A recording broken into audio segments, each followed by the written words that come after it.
Thomas Hartley spotted the cabin through the cottonwood trees and pulled his horse to a halt. 3 years. 3 years of wandering, working, and learning how to be something other than what he'd been. The October wind carried wood smoke from the chimney, and his chest tightened at the sight. She was there, hanging wash on the line. Clara, even from this distance. He could see the weariness in her movements, the way her shoulders carried weight that hadn't been there before. And running through the yard, chasing chickens with a stick, was Samuel. The boy had grown so much. Thomas urged his horse forward, each hoofbeat marking his approach toward the reckoning he'd spent 3 years preparing for. His hands gripped the reins tighter as the homestead came fully into view. The fence sagged in places. The barn door hung crooked on its hinges. Winter preparations that should have been finished weeks ago remained undone. He'd done that. He'd left them to face this alone. The horse's hooves crunched on fallen leaves as Thomas dismounted at the property line. He removed his weathered Stetson and held it against his chest, the way his father had taught him when approaching a lady's home. His fingers traced the hat's brim, worn soft from years of handling. Clara turned at the sound. Her hands, red from wringing wash in cold water, stilled on the clothesline.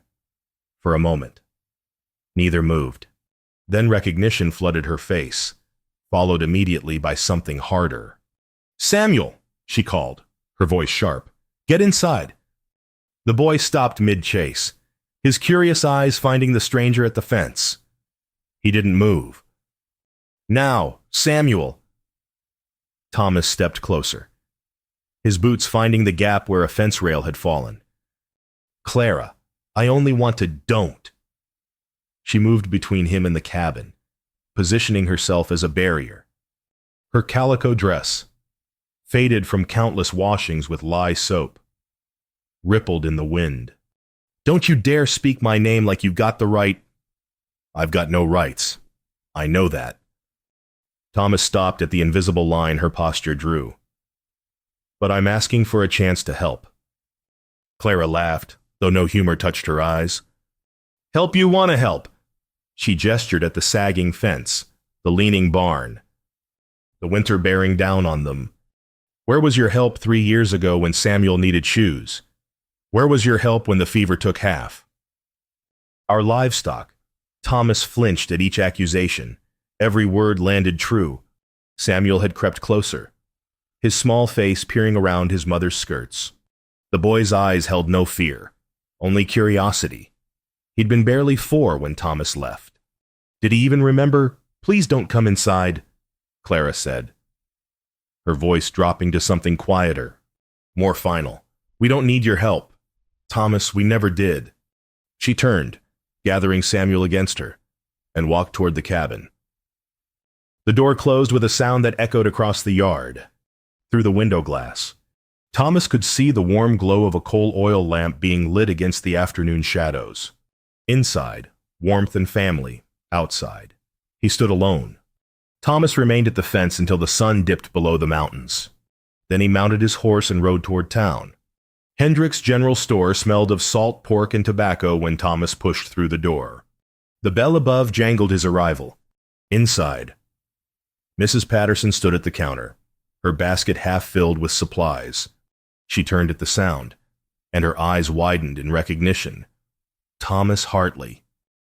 She set down the bolt of cloth she'd been examining. "Well, thought you'd gone for good." "So did I, Mrs. Patterson." Thomas removed his hat again, nodding respectfully. "I'm looking for work and supplies. Maybe some lumber if Mr. Hendricks has any." The store owner emerged from the back room, wiping his hands on his apron. He studied Thomas with the same measuring look the town had always given him. "Hartley. Heard you'd sobered up." "Yes, sir. 3 years now." Mr. Hendricks crossed his arms. "Lot of lumber requests lately. Winter coming early this year." "What are you building?" "Something I should have built a long time ago." Mrs. Patterson sidled closer, her curiosity evident. "Saw you riding toward the Bennett place?" "Clara know you're back." Thomas's jaw tightened. "She knows." That woman's proud as a mountain cat, Mrs. Patterson said, lowering her voice conspiratorially. Winter near killed her last year. Lost half her chickens to a fox because the coop fence was rotted through. Boy was sick for weeks with chest fever, and she wouldn't ask nobody for help. She shook her head. Pride'll be the death of her. Thomas absorbed this, each detail adding weight to the guilt he carried. How much for 20 feet of pine board? He asked Mr. Hendricks. $2.50. That and a sack of flour salt pork. The store owner quoted prices while Thomas calculated. The wages he'd saved from mill work would stretch far enough. He'd made sure of that. I'll take the lumber, Thomas said, and the provisions. Can you keep the lumber for me until tomorrow? Suppose I can... Mr. Hendricks began tallying figures in his ledger. Going to take more than boards and flour to fix what's broken out there. Hartley. I know it. Thomas counted out coins from his leather pouch. But a man's got to start somewhere. Mrs. Patterson watched this exchange with sharp interest. No doubt the entire town would know of his return by supper time. Thomas didn't care. Let them talk. Let them judge. He'd given them plenty of reason to over the years. Outside. Dusk had settled over the town. Thomas mounted his horse and turned toward the ridge overlooking the valley. From there, he could see the Bennett homestead, the coal oil lamp still burning in the window, smoke still rising from the chimney. His horse nickered softly. I know, old boy, Thomas murmured, patting the animal's neck. 3 years of useless... Time to be something else. He'd build a place first. Close enough to help. Far enough to respect the boundary she'd drawn. And every day, he'd prove through deeds what his words had long since lost the power to convey. She'd said they didn't need his help, but he needed to give it anyway. The lamp in Clara's window flickered as someone passed before it. Samuel, probably. Being called to supper. A supper Thomas should have provided. A table he should have sat at. A family he should have built. Tomorrow, he'd start building something else entirely. Clara found the firewood before dawn. She'd stepped onto the porch to fetch water from the rain barrel, her breath clouding in the November cold. The stack sat against the cabin wall, split logs arranged with careful precision, 20 pieces at least. More than she could have managed in a full day's work. Her hands curled into fists at her sides. She knew who'd left it. The same fool who couldn't take a clear message when it was spoken plain. Samuel appeared in the doorway, rubbing sleep from his eyes. Mama, what's that? Nothing? Clara moved past the wood as if it didn't exist. Get dressed. Chores won't do themselves. But as she drew water, she noticed the barrel's spout had been repaired. The leak that had plagued her for weeks was gone. Her jaw tightened. Inside, she started the fire in the cast-iron stove, using the wood that had been there before. Not his wood, never his wood.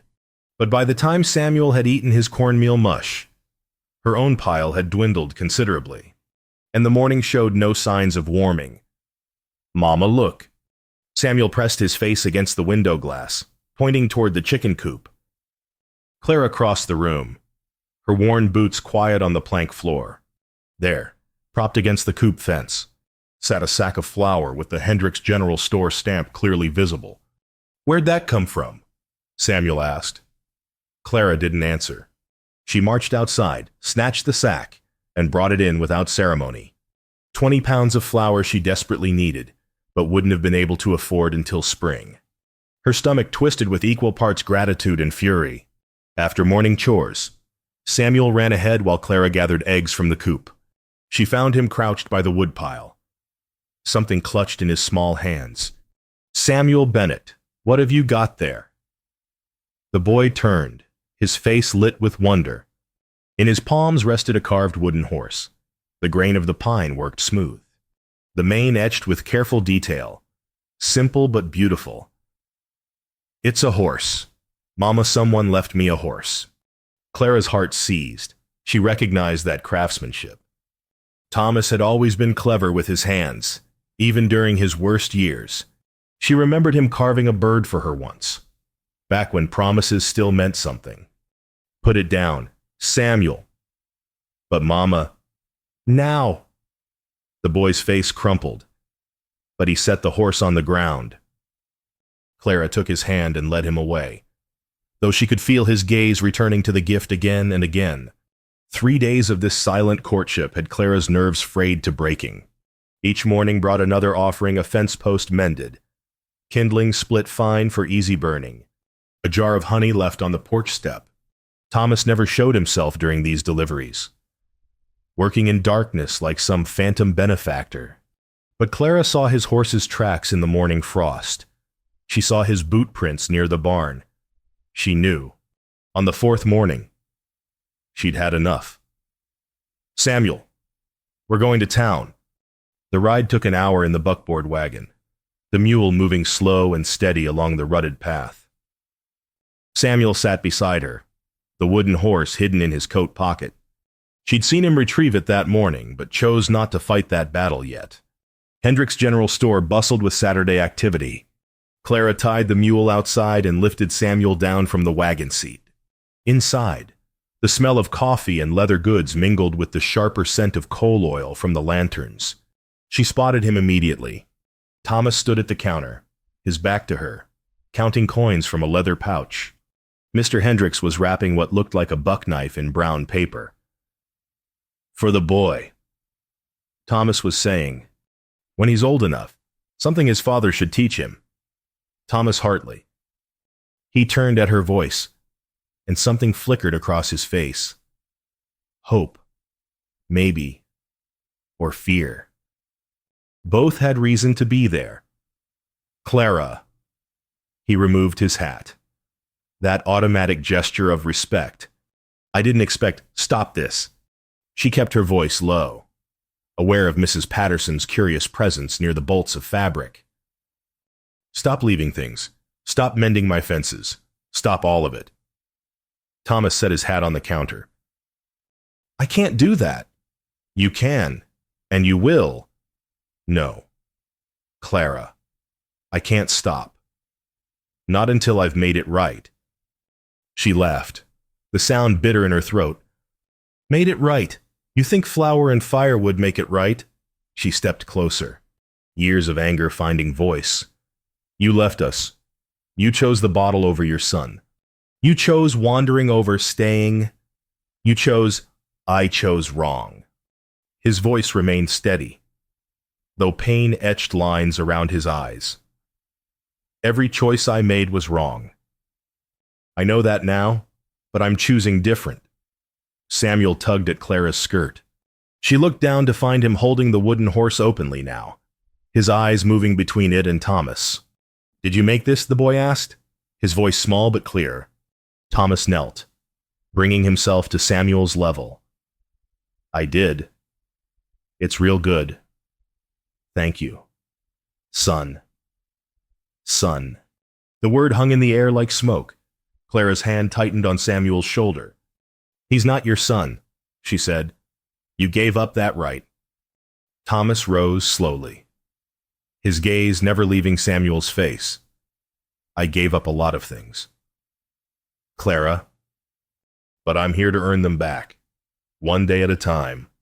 Mrs. Patterson had abandoned all pretense of shopping, watching the scene with undisguised interest. Mr. Hendricks busied himself with unnecessary organizing behind the counter. Clara grabbed Samuel's hand. We're leaving. She turned toward the door, pulling the boy along. At the threshold, she paused. Don't come to my land again. Thomas, I mean it. She didn't wait for his response.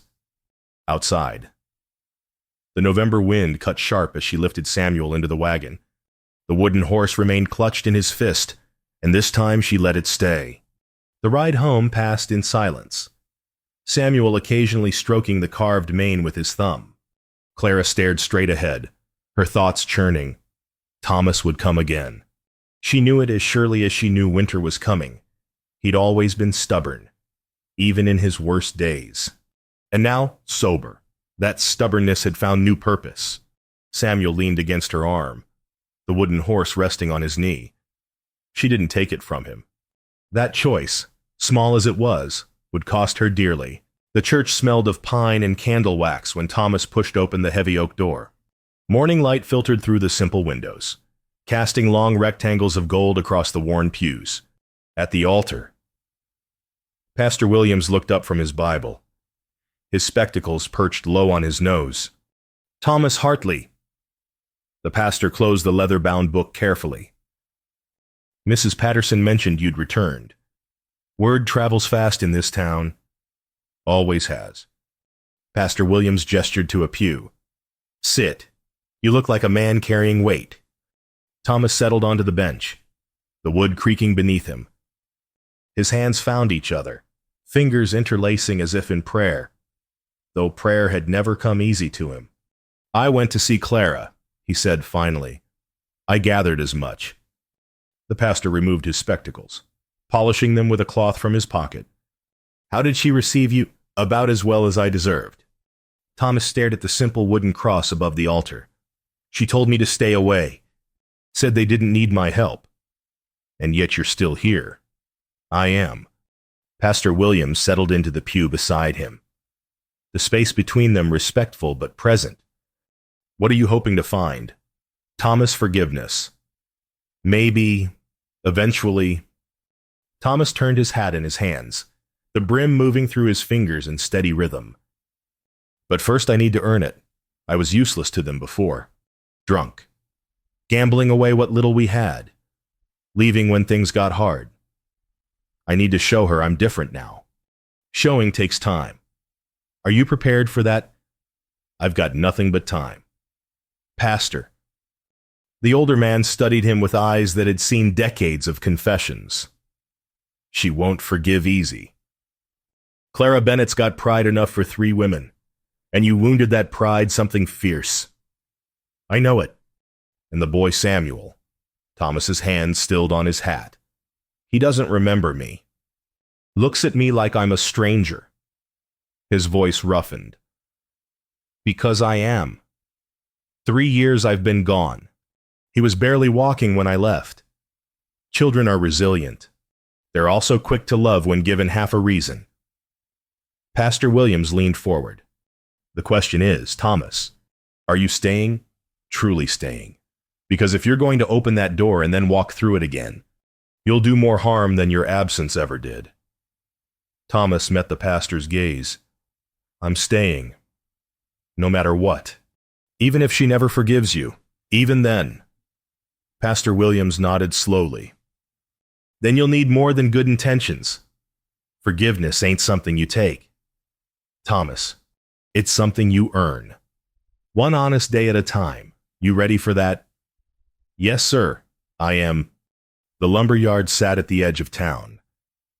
Rough-cut pine boards stacked high under a covered lean-to. Thomas counted out the money he'd saved from 3 years of mill work. Every penny earned through sweat and sobriety.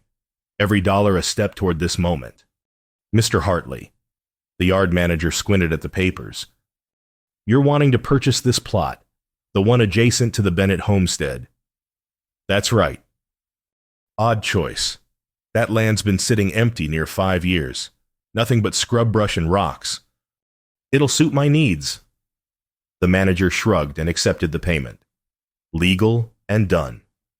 Thomas now owned a small piece of earth 50 yards from Clara's fence line. Close enough to help.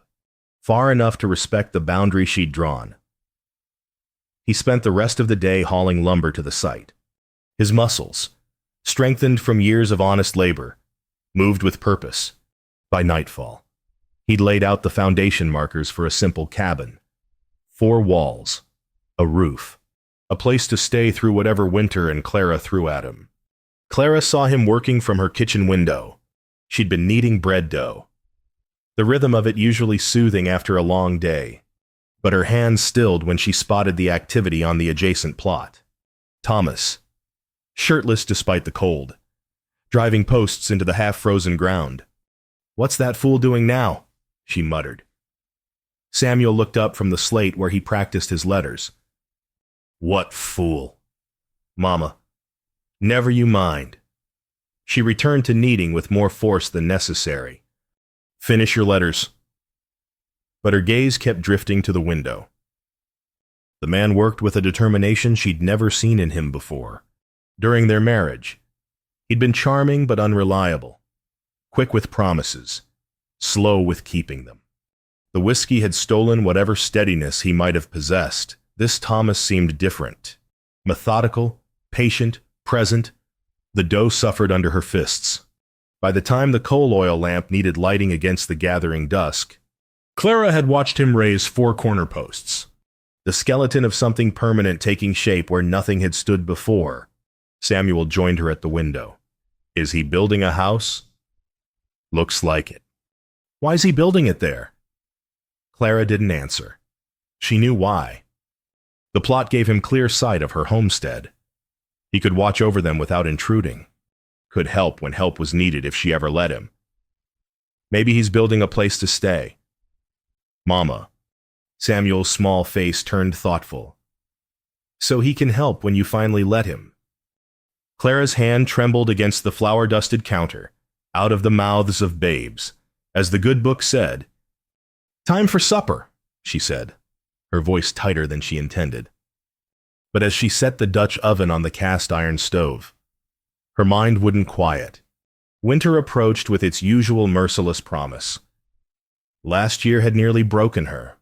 The fever that took Samuel for 3 weeks, the fox that killed half her chickens, the endless, bone-deep cold that no amount of quilts could ease. She'd barely survived that winter alone. Now Thomas was building a cabin 50 yards away, making himself permanent in the landscape of her life. His presence wasn't going away, no matter how many times she told him to leave. He was building something that said otherwise. Through the window, his lamp flickered to life as darkness fell. 2 lights now in the valley, his and hers. Clara closed the curtain against the sight. Pride makes poor blankets in winter. Her mother's voice echoed from years past, but surrender still felt like death. She stirred the pot of beans and tried not to think about the cold months ahead. The first snow fell on the 3rd day of December. Thomas woke in his half-finished cabin to find the world transformed. White blanketed the valley floor, softening the harsh lines of fence posts and turning the scrub brush into something almost beautiful. His breath clouded in the cold as he pulled on his wool coat with its horn buttons, the fabric worn soft from years of use. Through the gaps in his walls he'd not yet finished the chinking, he could see Clara's homestead. Smoke rose from her chimney, thin and steady. Samuel would be eating breakfast about now. Cornmeal mush. Probably. Clara had always made it well. Thomas started his own fire in the makeshift stone hearth, then set to work. His cabin needed finishing before the true cold arrived. The walls were solid, the roof tight, but the gaps between logs let in wind that cut like a knife. He mixed mud and straw in a bucket, working the paste until it held together, then began filling the spaces methodically. The work kept his hands busy while his mind wandered. 2 weeks of building had brought no change from Clara. She hadn't spoken to him since the confrontation at Hendrick's store. She hadn't acknowledged the provisions he'd stopped leaving, respecting her demand even as it pained him. The distance between their homesteads remained as vast as the silence between them. But Samuel was different. Thomas first noticed the small footprints 3 days after the snow fell. They led from Clara's property line to his cabin, then circled back again. Child-sized boots pressing careful patterns in the white. Someone had been watching him work. The next morning, he found a rock by his door, flat and smooth, the kind a boy might find interesting. Thomas smiled and left it on his windowsill. That afternoon, he saw movement near his wood pile. Samuel, crouching behind a stack of split logs, watching with the intensity only children possess. Thomas continued his work, sawing boards for a proper door, pretending not to notice. But he angled himself so the boy could see better, could see how a man measured twice before cutting once, how careful hands made better work than rushed ones. When he looked up again, Samuel had gone. But the next day, another rock appeared. This one had a stripe of quartz running through it. The collection grew. On the 5th day of these silent visits, Samuel stopped hiding, Thomas was teaching himself to whittle, his buck knife working a piece of pine into what might become a horse. Samuel appeared at the edge of his property, standing just inside Clara's fence line, watching openly. "Morning," Thomas called, keeping his voice easy. Samuel didn't respond, but he didn't run either. Thomas returned to his whittling, letting the silence stretch comfortable between them. The knife moved in slow, careful strokes, peeling away layers to find the shape beneath. Minutes passed. Then Samuel took a step closer. Another. "What are you making?" The boy's voice carried clear in the cold air. "Horse, I think, if I can manage it." Thomas held up the rough shape, harder than it looks. Samuel crossed fully onto Thomas's land, his curiosity winning over caution. He stopped a few feet away, close enough to see the work, but far enough to bolt if needed. "Can I watch?" "Sure. Pull up that stump there." Samuel dragged the cut log closer and sat, his eyes fixed on the knife's movement. Thomas worked in silence, letting the boy absorb the rhythm. "Your mama know you're here?" Thomas asked after a while. Samuel shook his head. "She might worry.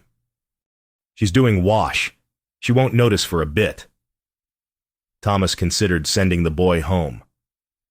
Clara's fury if she discovered them together would be legendary. But Samuel's face held such hunger not for food, but for something else entirely. Something only a father could provide. "Want to try?" Thomas offered the knife handle first. Samuel's eyes widened. "Really? Really? But careful. Blades sharp." Small hands wrapped around the bone handle. Thomas positioned himself behind the boy, his larger hands guiding the grip. "See how you hold it firm but not tight. Let the blade do the work." He moved Samuel's hand in a slow stroke. "Away from your body. Always. Never toward." Samuel concentrated with fierce intensity, his tongue poking between his lips. The knife moved, and a curl of wood fell away. "I did it." "You did." Thomas felt something crack in his chest. Natural talent, I'd say. They worked together as the afternoon wore on. Thomas teaching, Samuel learning. The half-carved horse took better shape under their combined efforts. Mr. Thomas and Samuel asked as they worked, "Just Thomas is fine." "Thomas, why'd you leave before?" The question hit like a physical blow. Thomas's hands stilled on the wood. "I made bad choices," he said finally. "Thought I was useless. Thought your mama and you would be better without me around." "Were we no son?" "You weren't."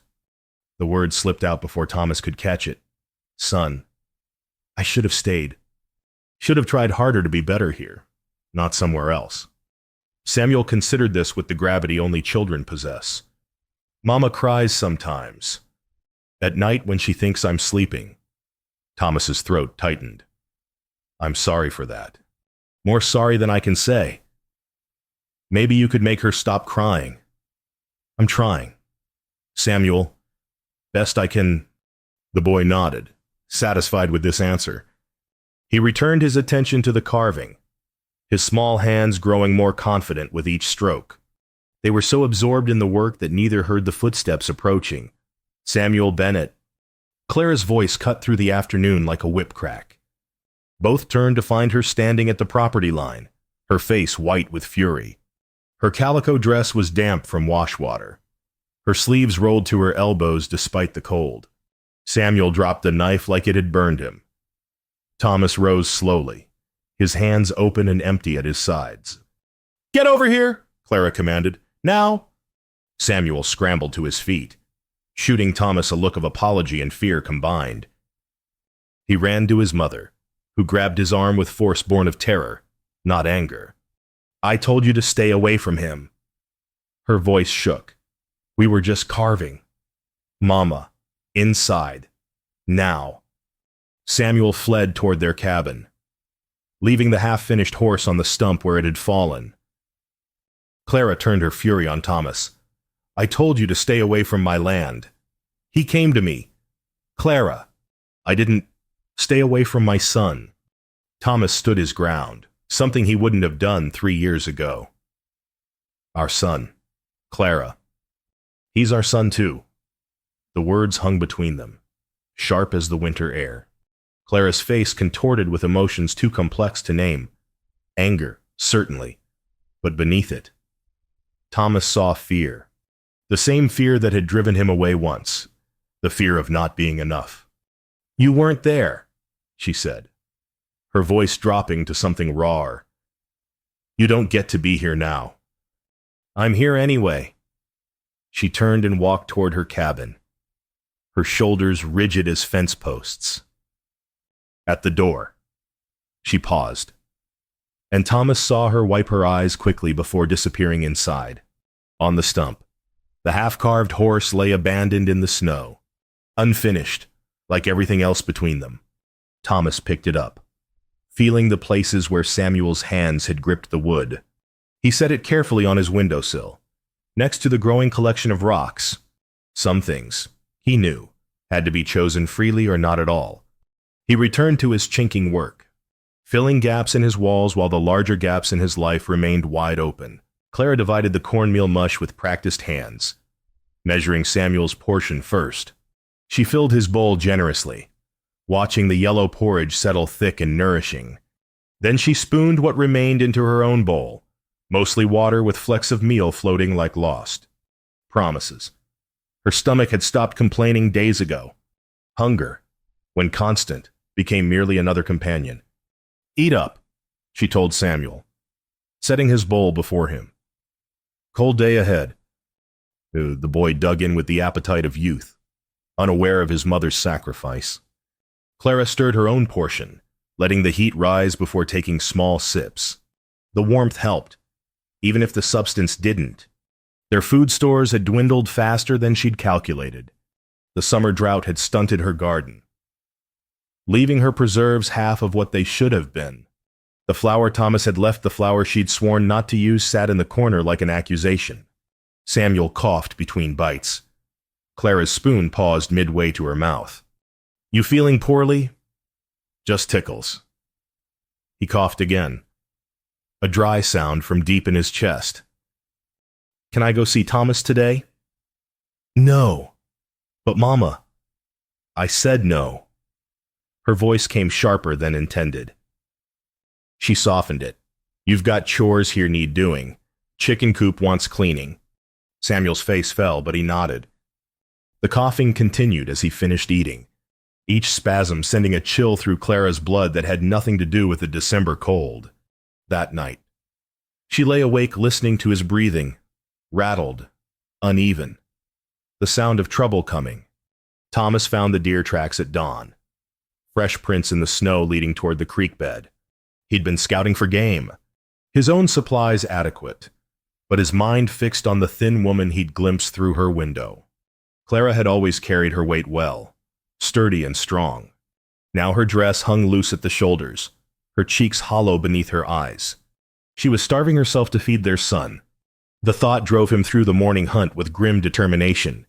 He tracked the buck for 2 hours through the winter woods, finally bringing it down clean with a single shot from his rifle. No suffering, quick and merciful, the way his father had taught him before the old man passed. Thomas dressed the carcass with care, the work familiar from his years wandering. Hung proper, bled outright. The meat would feed a family through hard weeks. He'd learned this skill during his sober years, working ranches and mills, becoming useful in ways he'd never been before. By afternoon, he had the deer quartered and wrapped in burlap. He loaded it onto his horse and rode toward Clara's homestead, stopping at her property line. The old Thomas would have left it there and fled. The new Thomas knew that wouldn't do. He set the meat by her porch steps and knocked on the door. Clara opened it, her face tightening at the sight of him. I told you. I know what you told me.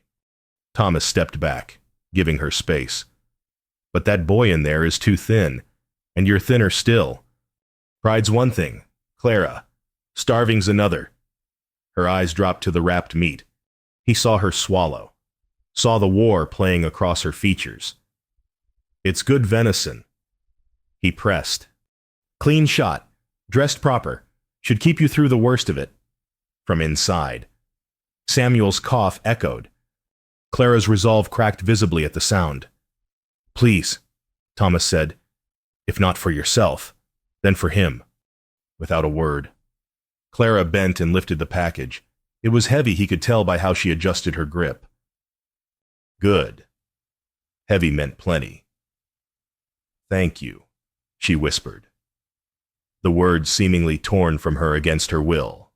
Thomas touched his hat brim. I'll leave you be now. He was mounted and turning his horse when her voice stopped him. Thomas. He looked back. He's been coughing. Samuel. Chest cough that won't quit. Fear traced cold fingers down Thomas's spine. How long? 3 days now. Getting worse. You have willow bark tea. Some. Keep him warm. Steam helps boil water and have him breathe it in. He paused. I could fetch the doctor if you need. Clara's jaw set. Not yet. Just a cough. But they both heard the worry in her voice. I'll be close, Thomas said, if you need anything. She nodded once, then disappeared inside with the venison. That evening, Thomas visited Pastor Williams at the church. The older man was banking the fire in the pot-bellied stove when Thomas arrived. His movements slow with age. Thomas, something troubling you. Everything. Thomas settled into a pew. His usual spot now. The boy's sick. Clara won't let me help proper. And I'm standing 50 yards away, watching them struggle through what I should be fixing. Pastor Williams joined him, easing onto the bench with a groan. Progress takes time. Time might be something Samuel doesn't have. That cough sounded serious. Clara's a good mother. She'll seek help if it worsens. Will she? Her pride runs deep. Pastor. Deeper than sense sometimes. The older man studied him with knowing eyes. You're different from the man who left here 3 years ago. Trying's good. But I wonder, do you know why you left? Really why? Thomas stared at his hands, scarred now from honest work. The whiskey.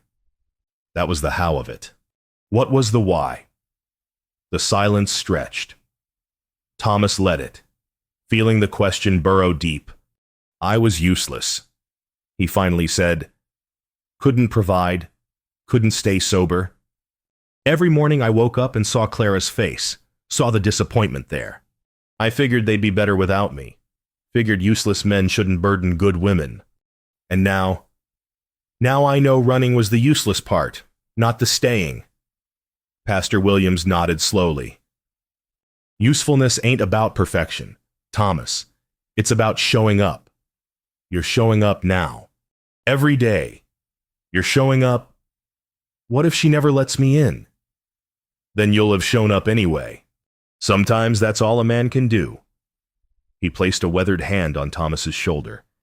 But I don't think that's how this ends. I've seen Clara at the mercantile.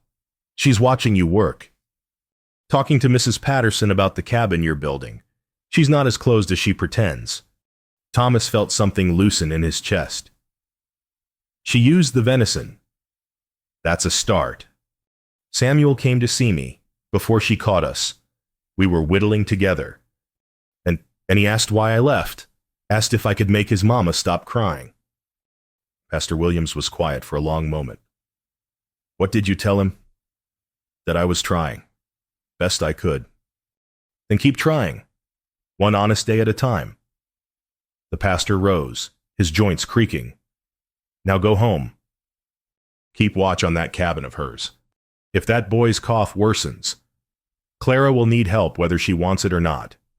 Thomas stood, his hand finding the pastor's in a firm shake. Thank you, Pastor. Thank me by being the man that boy needs. The man Clara needed all along. Outside, the night had turned bitter cold. Thomas mounted his horse and rode home through air that burned his lungs. As he crested the ridge, he could see Clara's cabin, the coal oil lamp burning steady in the window.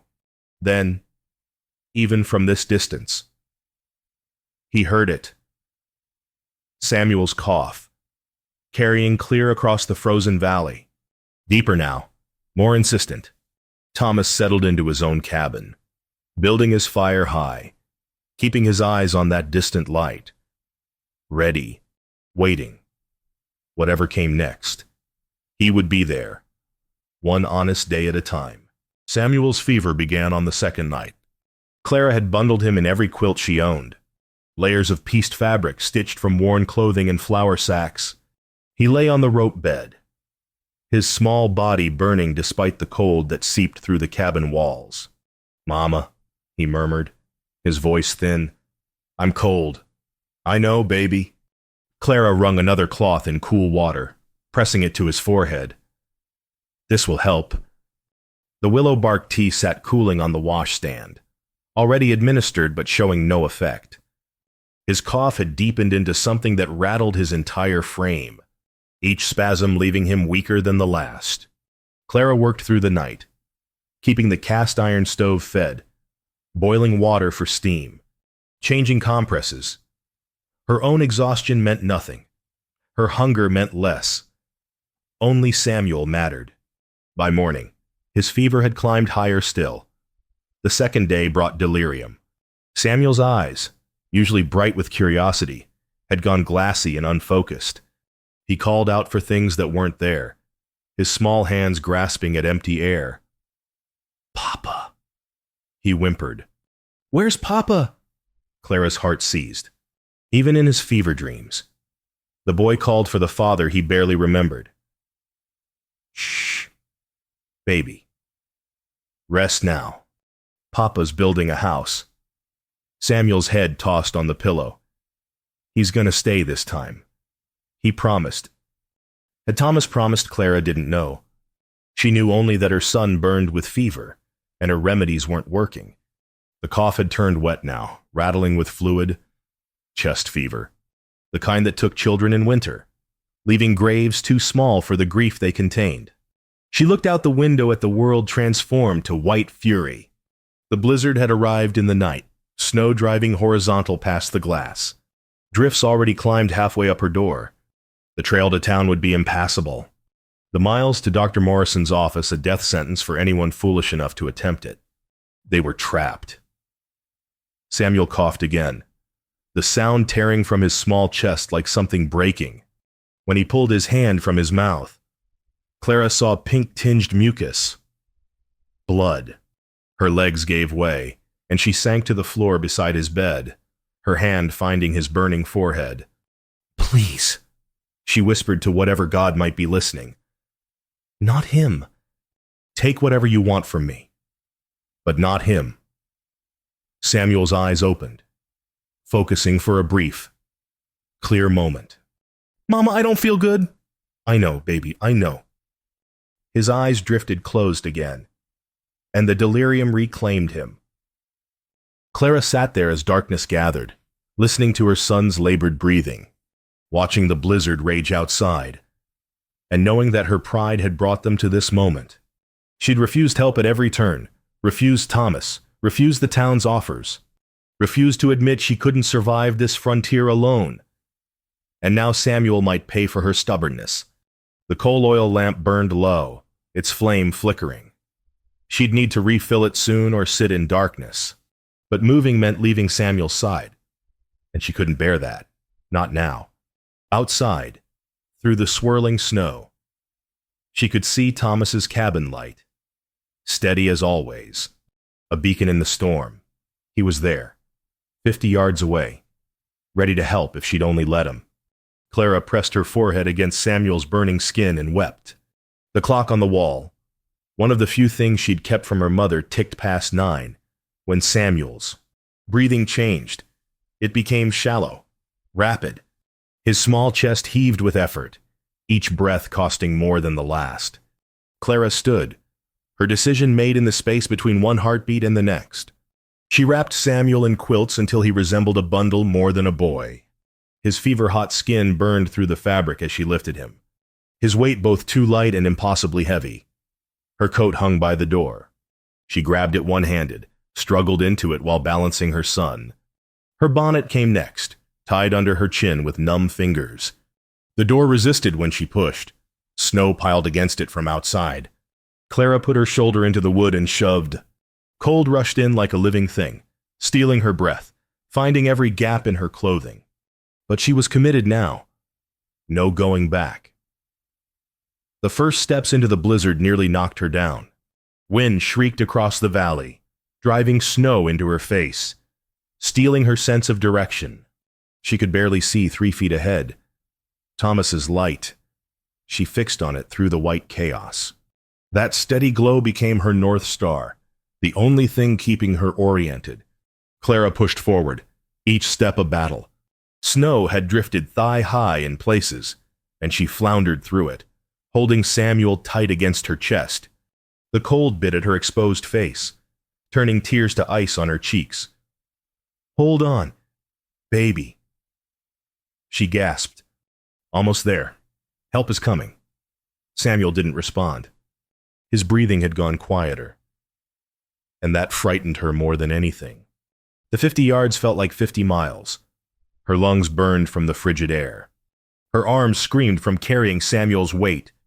Her feet, wet now from the snow that had invaded her boots, lost feeling. But she kept walking, step by agonizing step. Then, through the curtain of white, Thomas's cabin materialized, solid, real, present. She climbed the 2 porch steps on legs that barely held her, raised her fist to knock. The door flew open before her hand made contact. Thomas stood there, his face tight with worry. He'd been watching. Of course he had. He'd been watching every night since he'd returned. Clara. His eyes dropped to the bundle in her arms. "Samuel, please." Her voice cracked on the word, "Help us." Thomas didn't hesitate. He reached out and took Samuel from her arms, cradling the boy with gentle strength. His face, as he felt the fever heat through the quilts, told Clara everything. "Inside," he said. "Now." She stumbled through his doorway into warmth that felt like a physical blow. Thomas laid Samuel on his rope bed, already pulling back the quilts to assess. "How long?" he asked. 2 days fever, getting worse. The cough. "Blood in it now." Thomas's jaw tightened. He looked to the window where the blizzard raged unabated, then back to Samuel's still form. "He needs the doctor." "You can't go out in that," Clara protested. "You'll die." "He'll die if I don't." The words hung between them, brutal in their truth. Samuel's breathing had grown more labored, each inhale a struggle. Thomas grabbed his coat from the peg, shrugging into it with quick movements. His hat came next, pulled low over his ears, leather gloves, worn but sturdy. "Keep him warm," he instructed. "Compresses on his head. Don't let the fire die." "Thomas." Clara grabbed his arm. "The storm, you can't even see the trail." "I know the way, blind." He met her eyes, and she saw something there she hadn't seen in 3 years. Determination without desperation, courage without bravado, a man who knew his worth and was willing to prove it. "I can," he said, "and I will." He was out the door before she could protest further, disappearing into the white void like a ghost. Clara stood at the threshold, watching until even the shadow of him vanished. Then Samuel coughed, and she turned back to her son, to the battle she could fight while Thomas fought his. She'd trusted him, finally, completely, with her son's life. If he failed her now, if he failed Samuel, she didn't think she could survive it. The wind howled outside, and Clara prayed. Thomas couldn't feel his face. The wind drove snow like needles into his skin, each gust threatening to unseat him from his horse. The animal struggled beneath him, its hooves punching through drifts that reached its belly. Steam rose from its labored breathing, mixing with the white chaos around them. The trail had vanished completely, where worn earth should have guided him toward town. Only endless white remained. Thomas relied on memory and instinct. following the slope of land he'd ridden 100 times before. But tonight, memory felt insufficient. Not useless. He muttered through frozen lips. Not this time. Not ever again. The words became a rhythm, matching his horse's struggling steps. He'd promised to help. He'd sworn to earn his place back. If he failed now, if Samuel died because he couldn't find his way through a blizzard, then everything he'd built these past months meant nothing. The horse stumbled on hidden debris beneath the snow. Thomas lurched forward, nearly losing his seat. He righted himself with numb hands, gripping the saddle horn while his mount found its footing. Easy, boy. Easy now. They pressed on. Time lost meaning in the storm. Minutes felt like hours. The cold seeped through his wool coat, through his leather gloves, settling into his bones like a permanent resident. His fingers barely responded when he tried to flex them. Frostbite was setting in. He knew the signs. But stopping meant dying. And dying meant failing Samuel. The creek crossing nearly ended them. Thomas heard the water before he saw it. The sound of current fighting against ice formations. In summer, the crossing was shallow and easy. Now, snow had drifted level with the banks, hiding the edges of the stream. His horse sensed the danger, balking at the approach. Come on, Thomas urged. We can make it. The animal refused, rearing its head. Thomas dismounted into waist-deep snow, the cold shocking even through his numbness. He grabbed the reins and pulled, forcing the reluctant horse forward. His feet found the edge of the bank by feel alone. Then the shocking bite of running water. Frigid didn't begin to describe it. The creek was ice melt, colder than the air, colder than anything Thomas had ever felt. It rose to his thighs as he waded across, pulling his horse behind him. Each step threatened to sweep him downstream. The current tugged at his legs with surprising force. Halfway across, his foot slipped on ice-covered rock. He went down to one knee, water splashing up to his chest. The cold hit his heart like a fist, stealing his breath. For a moment, the urge to simply let go overwhelmed him. Clara's face flashed in his mind. Samuel's small hands learning to whittle. The boy's voice asking if Thomas could make his mama stop crying. He surged upward, finding his feet through sheer will. 3 more steps. 2, 1, the opposite bank. Solid ground. Thomas collapsed against his horse's side, breathing hard. Water streamed from his clothes, already beginning to freeze. He had minutes before hypothermia claimed him. Maybe less. Town. He had to reach town. He pulled himself into the saddle with arms that felt made of lead. His horse, sensing urgency, moved forward without prompting. The snow seemed lighter on this side of the creek, or maybe his vision was failing. Thomas blinked ice from his lashes and pressed on. Clara sat vigil by Samuel's bed. The fire crackled in Thomas's makeshift hearth, flames throwing dancing shadows across the walls. She'd kept it fed as instructed, the wood pile beside the door dwindling steadily. Samuel lay still beneath the quilts, his breathing shallow but steady. The fever had plateaued, not better, but not worse either. A holding pattern while they waited. Outside, the storm raged unabated. 2 hours since Thomas had left. Maybe 3. Time had ceased to have meaning in this small cabin with its thin walls and single window. Clara watched the darkness beyond that glass, straining for any sign of movement. Nothing. He's dead. Her fear whispered, lost in the snow. You trusted him and he failed you again. No. She spoke the word aloud, startling herself. He's coming back. But doubt crept in, insidious as the cold seeping through the walls. Thomas had always left. 3 years ago, he'd walked out that door and never returned. What made this time different? A few months of sobriety, some mended fences, pretty gestures that meant nothing when tested. Samuel stirred, mumbling in his fever dreams. Papa. Clara smoothed his damp hair back from his forehead. He's coming, baby. Papa's bringing help. The lie, or was it faith, tasted strange on her tongue. She thought of all the times Thomas had disappointed her, the promises unkept, the mornings she'd woken to find his side of the bed cold, his horse gone, money missing from the coffee tin, the slow death of hope that had preceded his final departure. But she also thought of the past months, the firewood appearing before dawn, the flour left without expectation of thanks, the carved horse for Samuel, each cut made with care and patience, the cabin built steady and solid, a permanent testament to changed intentions, actions, not words. Thomas had finally learned that lesson. "Please," she whispered to the storm. "Please don't let him fail." "Not this time."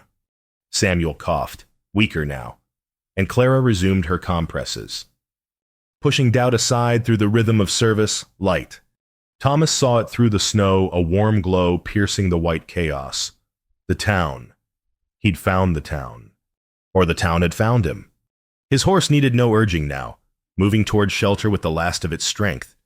Buildings materialized from the storm, their shapes solid and real. Main Street, nearly buried under drifts. The church steeple, a dark spike against the gray sky. And there Dr. Morrison's residence, lamp burning in the window. Thomas half fell from his saddle, his legs refusing to support him properly. He stumbled up the porch steps, ice cracking from his clothes with each movement. His fist found the door, pounding with strength he didn't know he still possessed. "Dr. Morrison, please, help." The door opened to reveal the doctor in his nightshirt, spectacles askew on his nose. His eyes widened at the sight of Thomas, frost-covered and shaking. "Hartley, good God, man, you look half dead. The Bennett boy." Thomas's teeth chattered so violently he could barely form words. Chest fever, blood in his cough. "You have to come. In this storm, are you mad? He'll die if you don't." Dr. Morrison studied him, then looked past to the blizzard beyond. His face showed the calculation of a man who understood risk.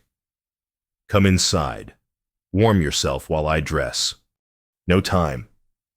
You're no good to anyone frozen solid." The doctor pulled him through the doorway. Mrs. Morrison, hot coffee and blankets. Thomas found himself pushed into a chair by the fire, his frozen clothes steaming in the heat.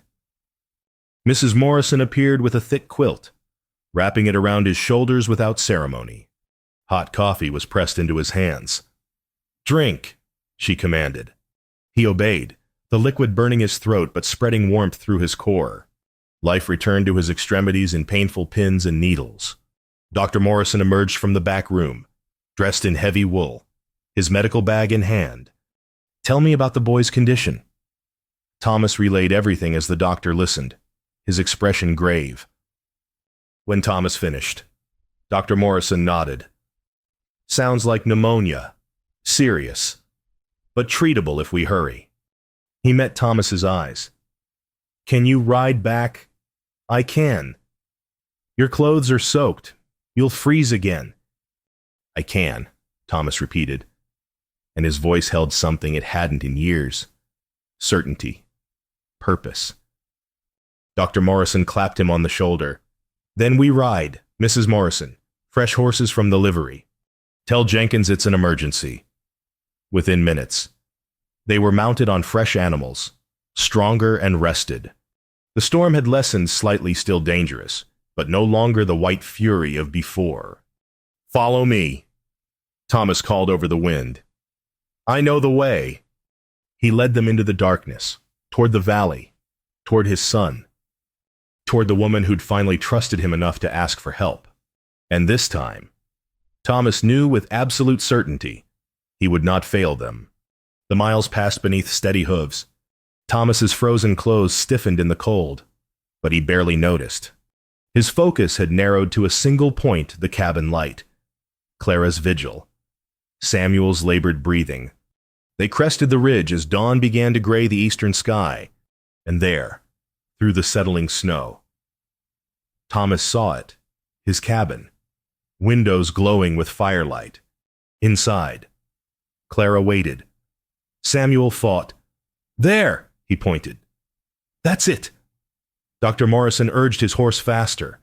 Together, they rode toward the light. The cabin door burst open. Clara spun from Samuel's bedside, her heart seizing at the sight. Thomas filled the doorway, snow-covered and frost-rimed, his clothes stiff with ice. Behind him, another figure materialized from the storm. Dr. Morrison. He made it.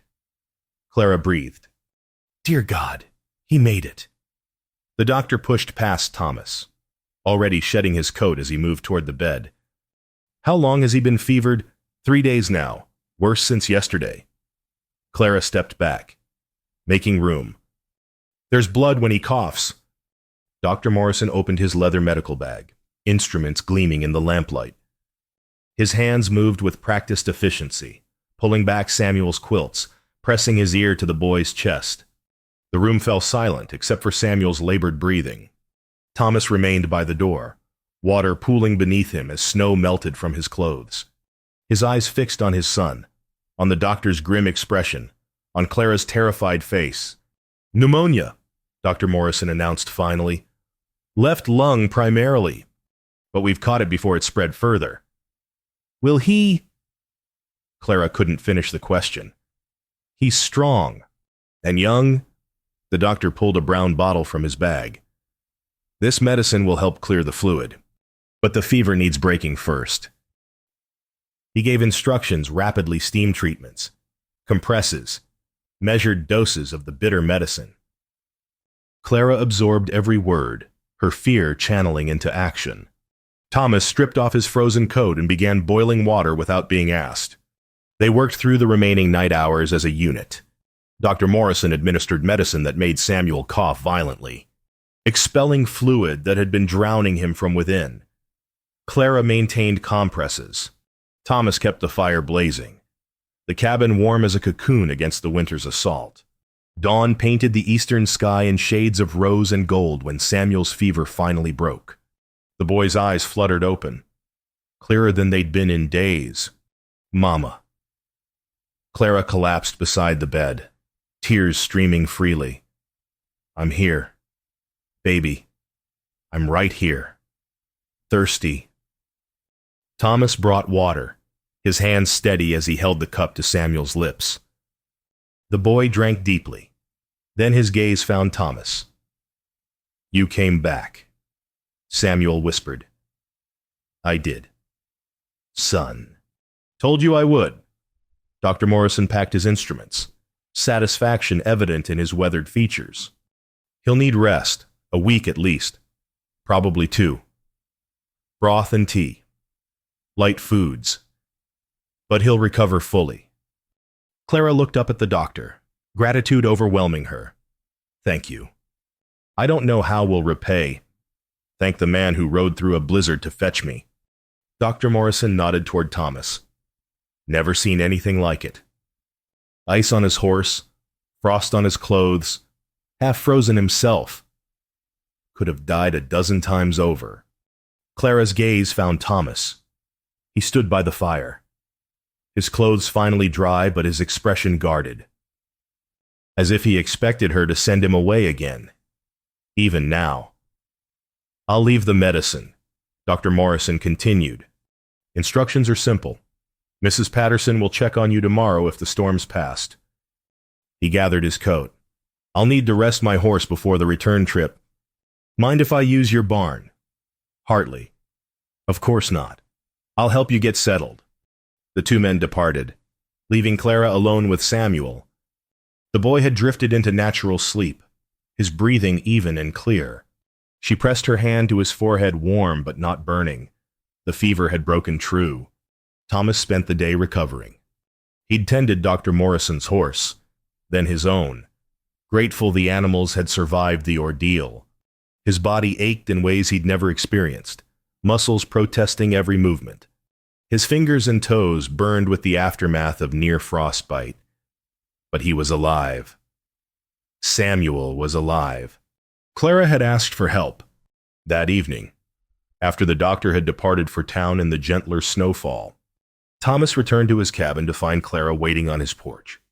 He's sleeping, she said, answering his unspoken question. Peaceful now. Thomas nodded, unsure what else to say. They stood in awkward silence, the space between them charged with things unspoken.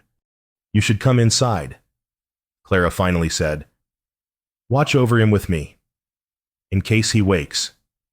It was the closest thing to an invitation she'd offered in 3 years. Thomas followed her across the snow to her cabin, his heart hammering despite his exhaustion. Samuel slept soundly for 2 days, during those days. Something shifted in Clara's cabin.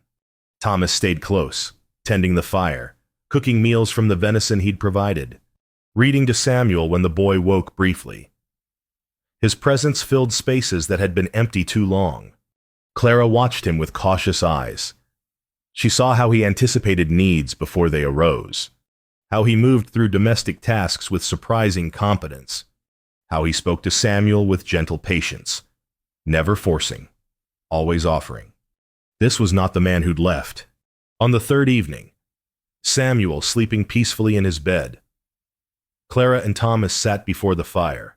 She'd made coffee, real coffee from the supplies Thomas had laid in for winter, and they held tin cups that warmed their hands. You could have died, Clara said quietly. Thomas stared into the flames. Would have been worth it. How can you say that? Because I was useless before.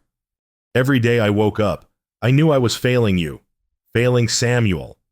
The whiskey made it easier to forget, but it never changed the truth. He paused. When I left, I thought I was doing you a kindness, removing the burden. Clara set her cup down with more force than necessary. You were never a burden.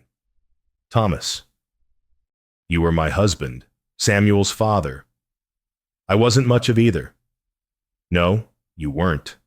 Her honesty cut, but he deserved it. You were drunk more often than sober. You gambled away what little we had.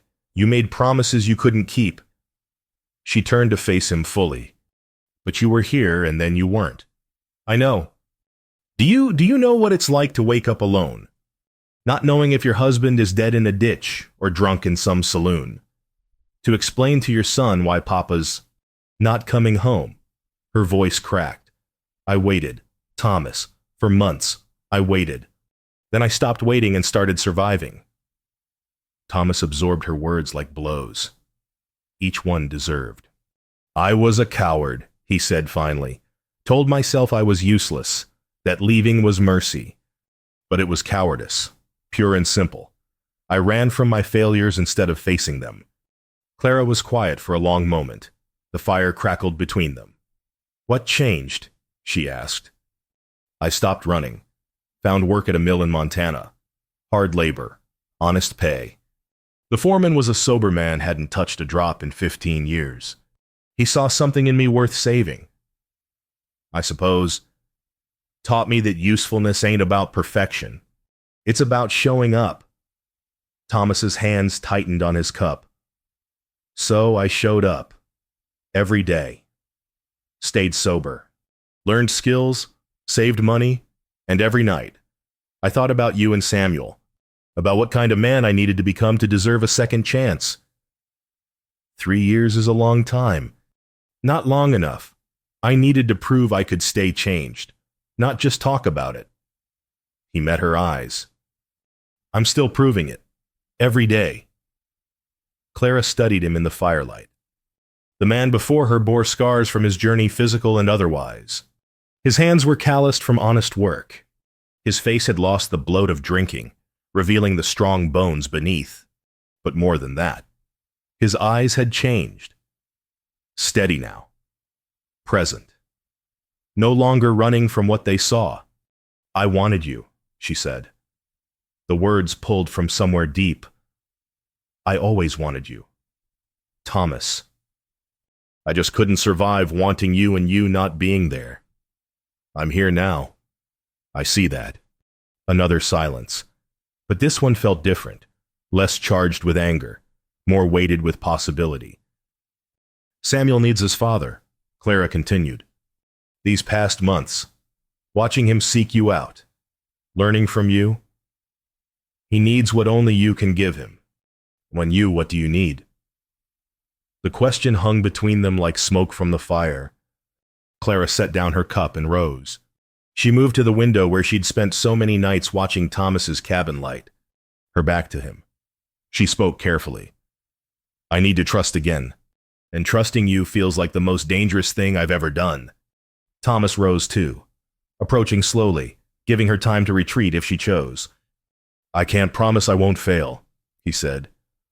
I'm still learning what kind of man I am, but I can promise I won't run. Not ever again. Even if I push you away. Even then.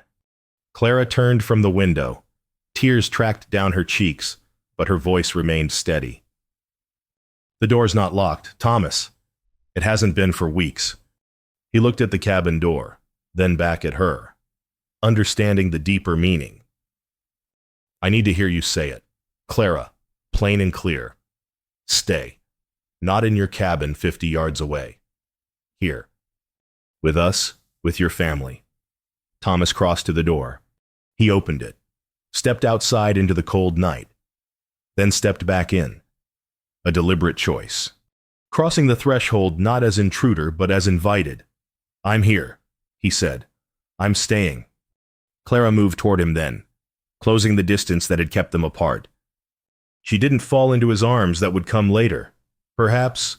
Instead, she took his hand in hers, feeling the calluses, the strength, the steadiness. One day at a time, she said. One day at a time. He agreed. From his bed. Samuel stirred. His eyes opened, focusing on his parents standing together for the first time in his memory. Papa. His voice was stronger. You're still here. Thomas knelt beside the bed, bringing Clara with him. I'm here, son. Not going anywhere. Samuel smiled, the expression lighting his fever-pale face. His small hand reached out, and Thomas took it. Clara's hand covered them both. 3 people. 1 family. Finally, fully together, outside. The storm had passed. Stars emerged in the clearing sky, and somewhere in the distance, a coyote called to its mate. The cabin, small as it was, had never felt so full. March arrived with the sound of melting snow. Clara stood on her porch, watching water drip from the eaves in steady rhythm. The morning sun, warm for the first time in months, painted the valley in shades of brown and green. Beneath the retreating snow, the earth was waking. Behind her, the cabin door stood open. Inside, Thomas was teaching Samuel his letters at the kitchen table, their voices carrying clear in the still air. March. Samuel spelled carefully, his small finger tracing the shapes on his slate. March. That's right, the month of new beginnings. Thomas's voice held warmth that Clara had nearly forgotten he possessed. Your grandfather used to say March was when God remembered spring was coming. Samuel giggled. Did God forget? Maybe just got distracted by other things. Clara smiled at their exchange. 3 months had passed since that terrible night when fever nearly claimed her son. 3 months of Thomas staying not in his adjacent cabin, but here, with them. The transition hadn't been seamless. Some nights, old angers surfaced. Some mornings, trust felt fragile as ice on a warming pond, but they were building something. One honest day at a time.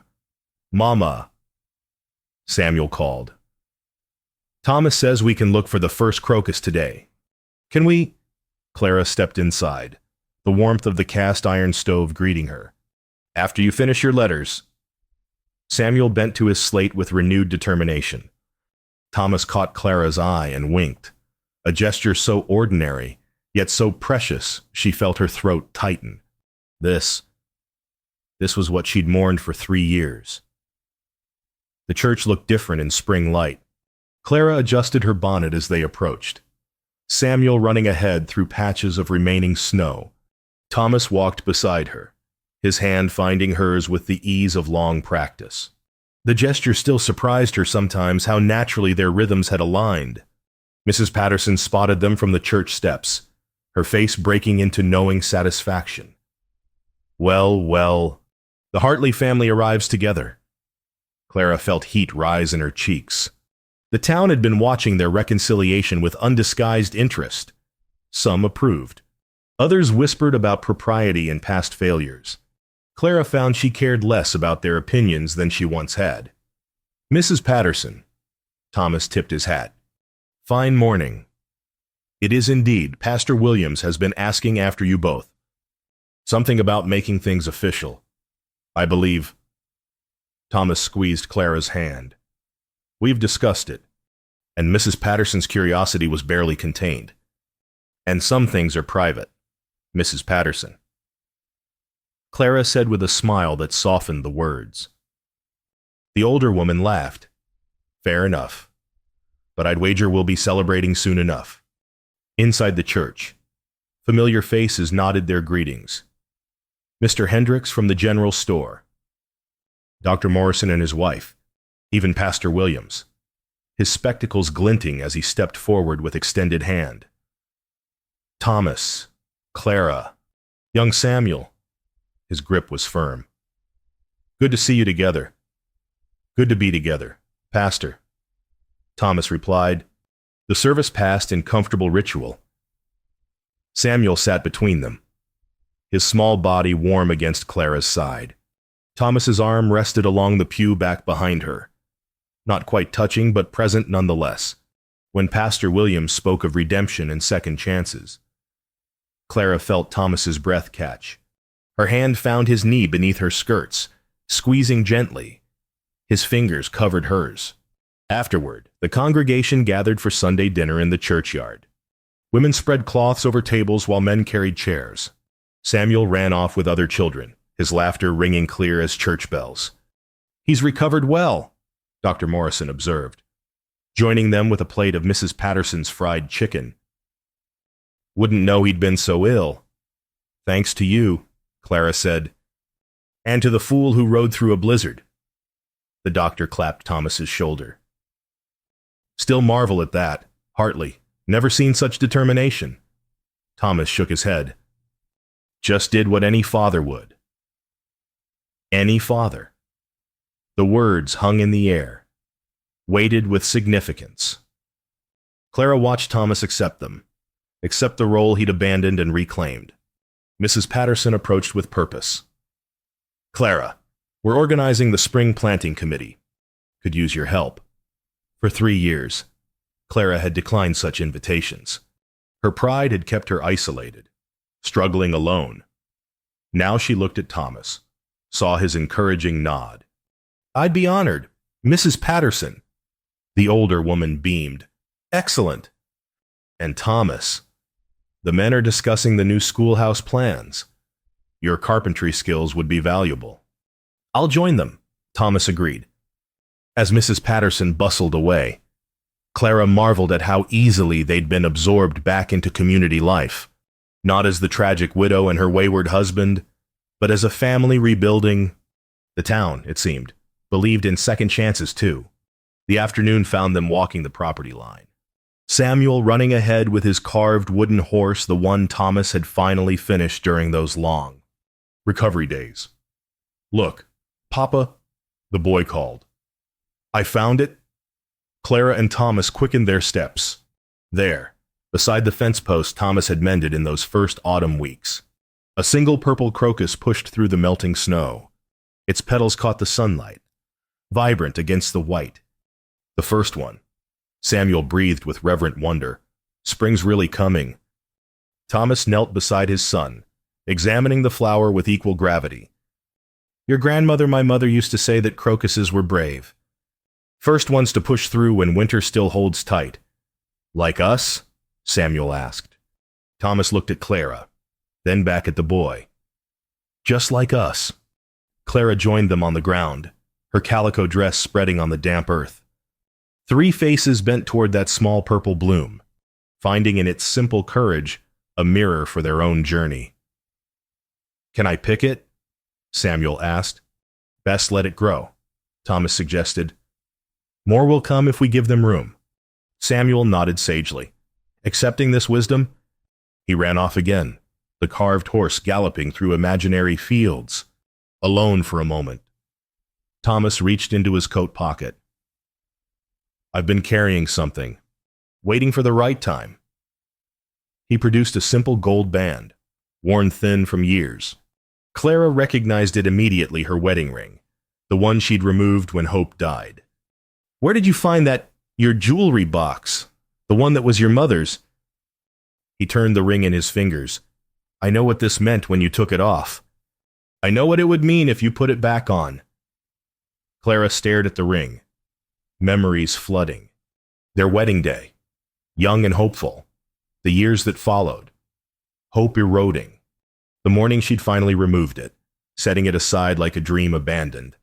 "We're already married," she said. "We are, legally, anyway. But I'm asking if you want to be married again, really married. Not just sharing a cabin out of necessity, but choosing each other, every day. And if I say yes, then I'll spend every day earning that choice, same as I've been doing." Clara took the ring from his palm.